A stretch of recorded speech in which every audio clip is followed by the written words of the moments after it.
I don't know where Alex went, but I think he just went off and joined the army. Orders in English, Alex? Les ordres en anglais, Alex?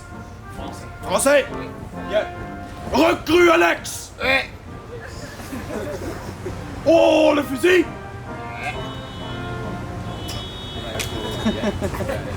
Apprêtez le fusil! Bouchez vos oreilles! Cover your ears! Fire!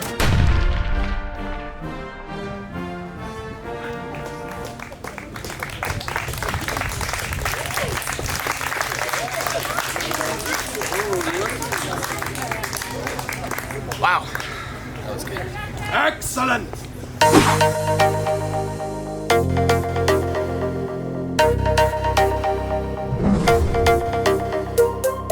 Good morning, Vagabuddies. Welcome back. Right now, it is a beautiful morning in Jacques-Cartier Park in Quebec, and we have an awesome day lined up. We're going to be exploring the history, the culture of Quebec and the whole region. But first things first, we're going to be doing a little bit of old school transportation, the original way of getting around these parts by canoe.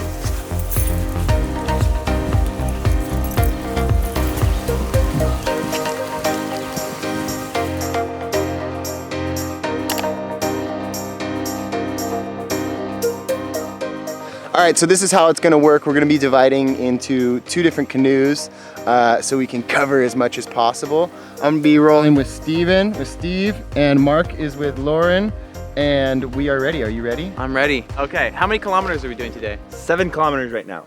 Probability of flipping the canoe, above or below 50%? I was gonna say 50%.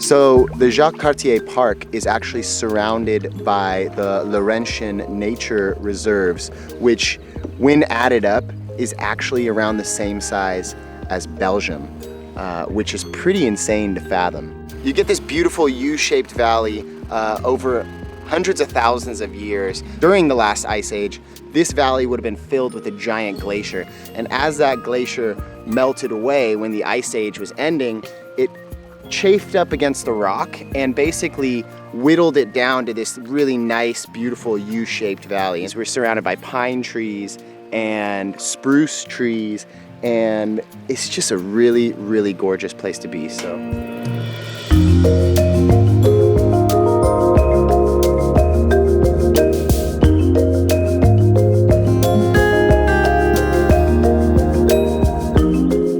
Is named for Jacques Cartier, who was a French explorer who charted these waters over 400 years ago.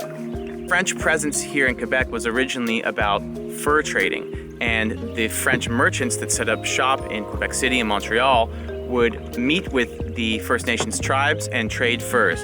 And so this area here, this river, became like a trading highway, a road of commerce, where the First Nations tribes would bring the pelts down to the river, and then on canoes, they would transport them to the French merchants in Quebec City and onwards to Europe, where Canadian furs were fetching enormous prices in the major cities of Europe. All right, you guys, well, we've just pulled over on the side of the river here because there's a fairly large set of rapids, and we're contemplating whether or not we're gonna do a portage. Let's see, is that dry? A portage is when you pick up your canoe and carry it around the rapids. But portage is kind of a pain in the ass. So I think we're just gonna cross our fingers, hope for the best, and give running these rapids a shot. Let's go.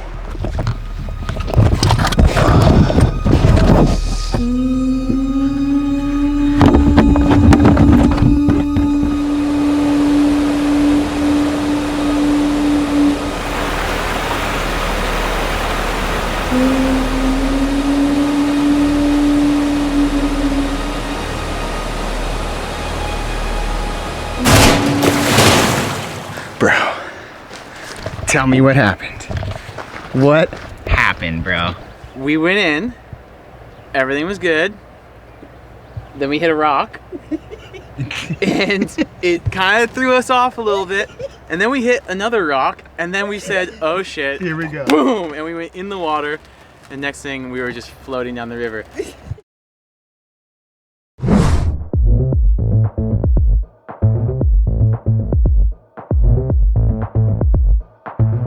You might recognize this plaza, the Place Royale, from one of Leo DiCaprio's best films ever. Titanic? No, not Titanic. Revenant. No, but he was a fur trapper, French fur trapper in that one, so you're getting closer. This plaza was the final scene in Catch Me If You Can when Tom Hanks eventually pins down Leo in France. So they basically used, as you can see, this church, Notre Dame des Victoires, which was the church covered in snow in the final scene of Catch Me If You Can. If you like that film, if you like Leo's films, drop a little comment, let us know which one's your favorite.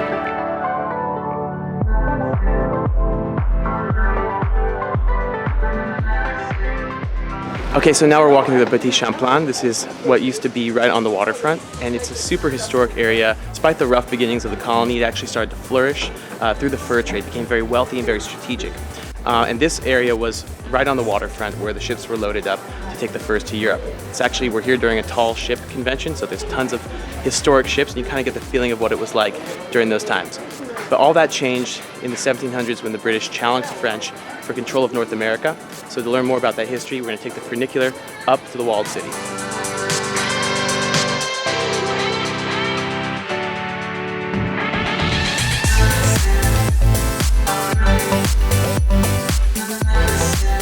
We're standing in front of the Hotel Chateau Frontenac on the fortifications, and as you may or may not know, Quebec City is the only fortified city in the Americas north of Mexico City. So to get a better lay of the land, we're going to be going inside the fortifications, places where the public are not usually allowed, and we're going to be taking all of you with us. So stay tuned, we're going into the fortress.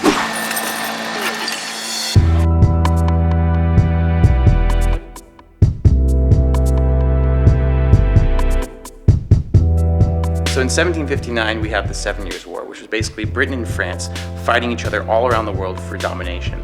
The battle reached here in 1759 when the entire city was put under siege by the British. There were 13,000 cannonballs launched at this fortress. 80% of the city was destroyed, and the decisive battle was fought just outside here on the plains of Abraham. The British won. Quebec switched into British hands, and became part of the colony of Canada.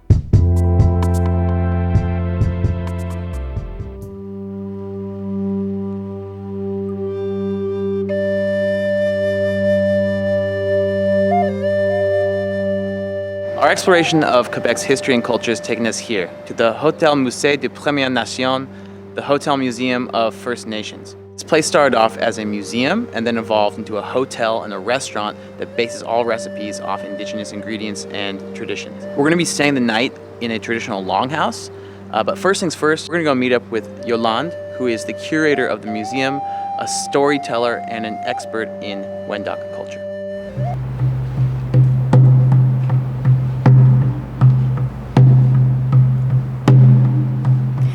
Nikuya, nikuya, yana hey.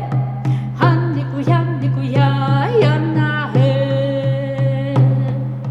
Han nikuya, nikuya, yana hey. Han nikuya, nikuya, yana hey. Unni hey, unni hey, unni hey, unni hey, unni hey, unni hey, unni hey, unni hey.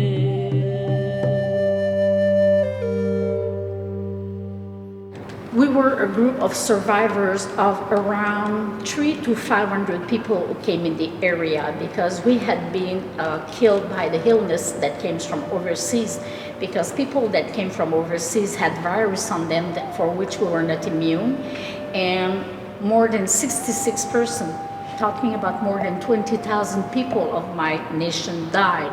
I began to understand that the language is very, very important, because this is how my ancestors understand the world around them. The mythology also is really important, because the mythology are bringing all the basic value, love, respect, sharing, every basic value that are necessary to survive in our world now. It's important to go back to learn about it and offer it to the next generation.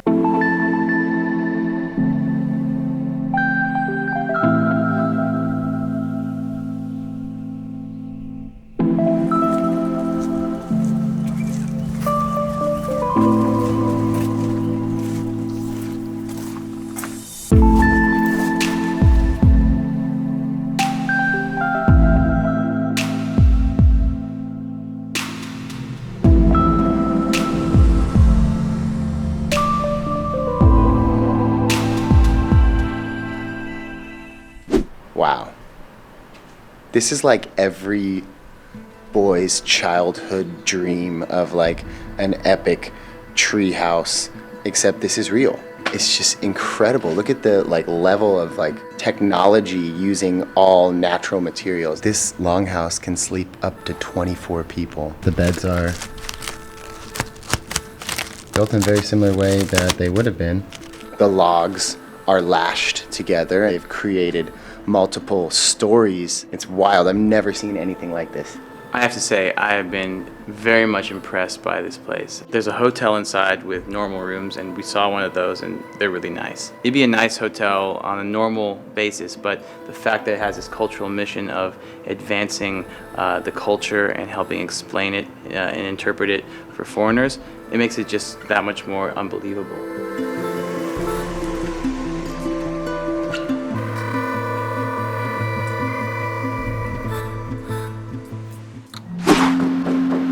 Bonjour.